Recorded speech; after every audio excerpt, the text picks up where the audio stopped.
If you prefer reading than listening to me, in the description is a link to the text version of this. Thanks to the release of Civilization 6, I start to wonder why Civilization is not only a king of 4X genre, but practically category of itself.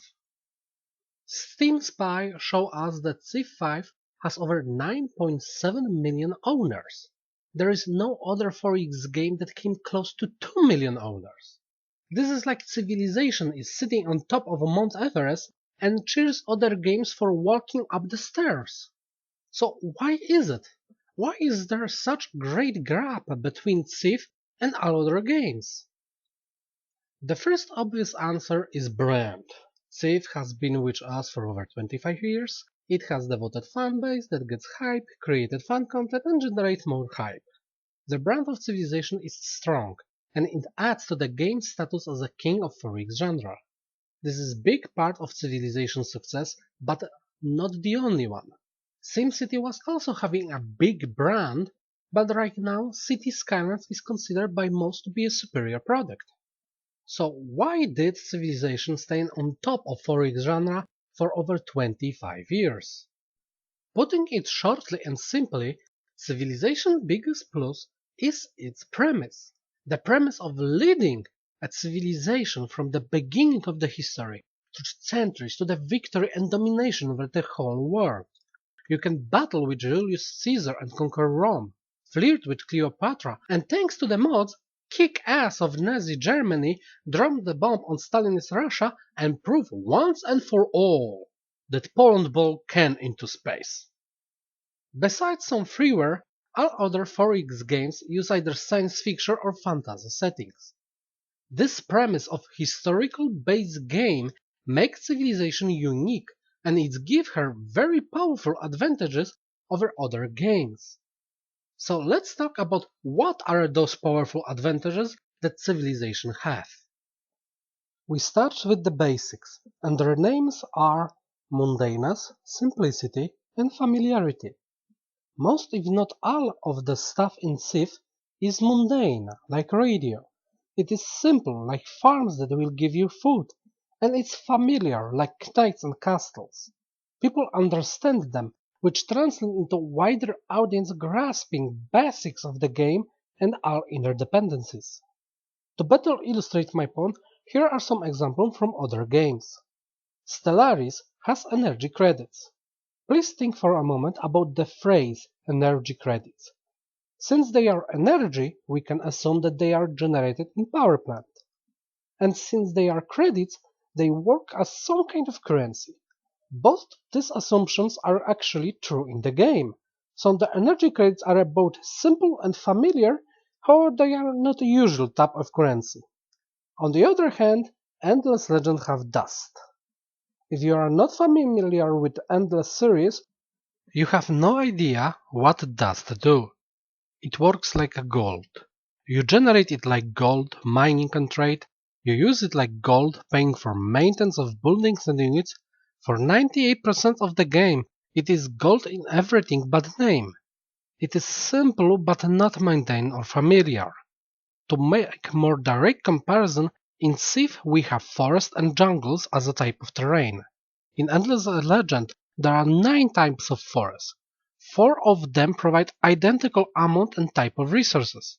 To add to that, we have Enchanted Forest and Crystal Forest. Not mundane, not simple, and not familiar. You may think that this is something small, but this stuff adds up. Every unit, terrain type, technology, the more players are familiar with them, the easier it is to understand and use them. In that regards, it is very easy to grab basics in historical 4X games, and Civilization is the only historical 4X game. Next advantage of Civilization is progression through the ages. What saddens me greatly is the fact that it is something that both sci-fi and fantasy 4X games could do very easily, but either never actually do this or implement it very poorly. To give you some examples, in Master of Orion and all other space-based games, you start with the smallest ship, probably a frigate, sometimes corvette. Then you will unlock bigger and bigger ships. And that's all. Your frigate will look the same in the beginning and in the end of the game, and of course it will have a resemblance to the biggest ship.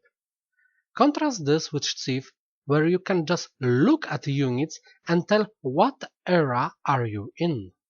Knights, medieval, musketeers, renaissance. In Civ 5, the starting warrior can be upgraded in every era. Also, you not only upgrade units to better ones, but also unlock new ones: range, cavalry, naval, and finally air units.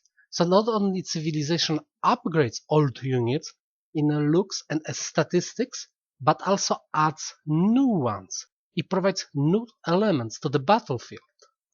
This makes science fiction games feel static in comparison. Our units look the same no matter if we just started conquering galaxy or about to end the conquest. Part of the fun with 4X games is how far you bring your people. Look how advanced my units are, how big my empire has become. Now I get that in sci-fi games you have different species that have uniquely looking units and you can upgrade them with different modules. But for the most part, their graphical design is the only thing that makes them differently. In fantasy games like Endless Legend or Age of Wonders, each faction has truly unique units, not only in look but in gameplay, and that makes them far more interesting than just you unlock a bigger ship. I really wish that both sci-fi and fantasy games would develop better timelines so you could have at least some feeling of progression and development, besides unlocking bigger units. The last adventure that pushed Civilization over any other game are personalities. This is the hardest thing to get right when you are not making historically accurate 4X game. Think about it. You can lead Rome to dominate the entire world, or you can lead Psylons. You can kick ass as Attila the Hun, or Gramsh the Ugly. You can subjugate the Aztecs, or Meklars. The nations and leaders in Civ are recognizable. They have a character. To make this even worse, all other 4X games dilute their personalities by including customization of their factions and leaders. This turned them from memorable personalities to just aesthetics.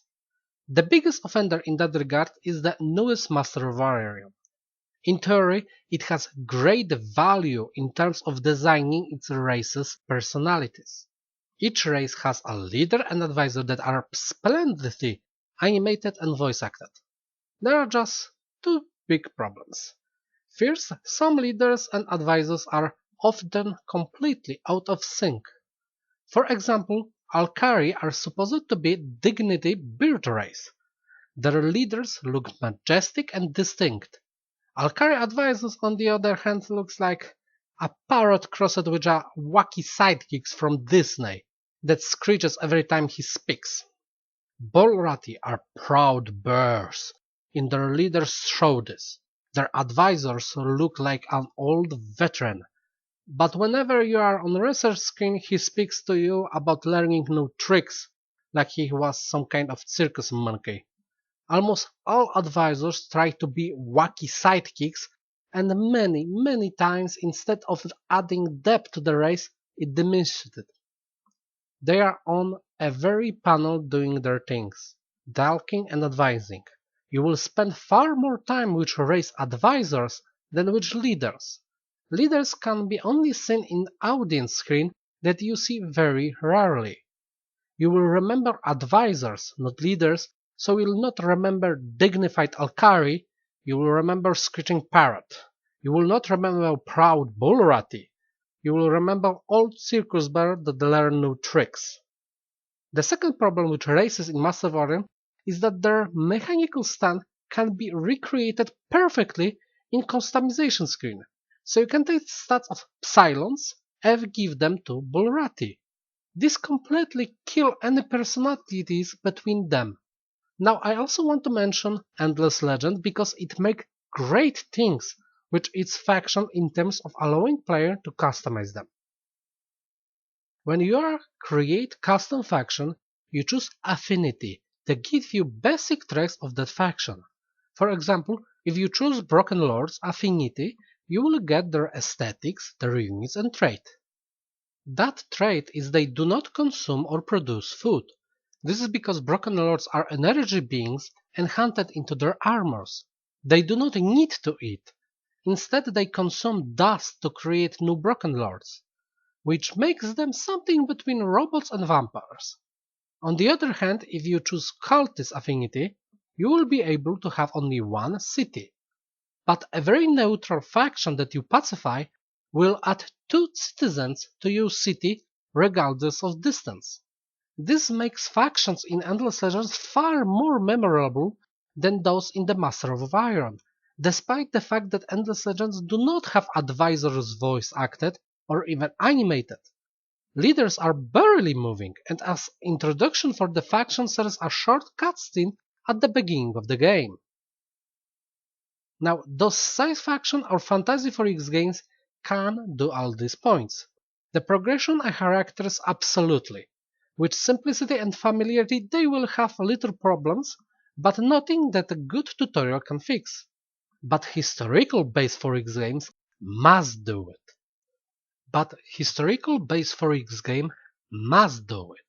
They will have historical figure that add personality and familiarity.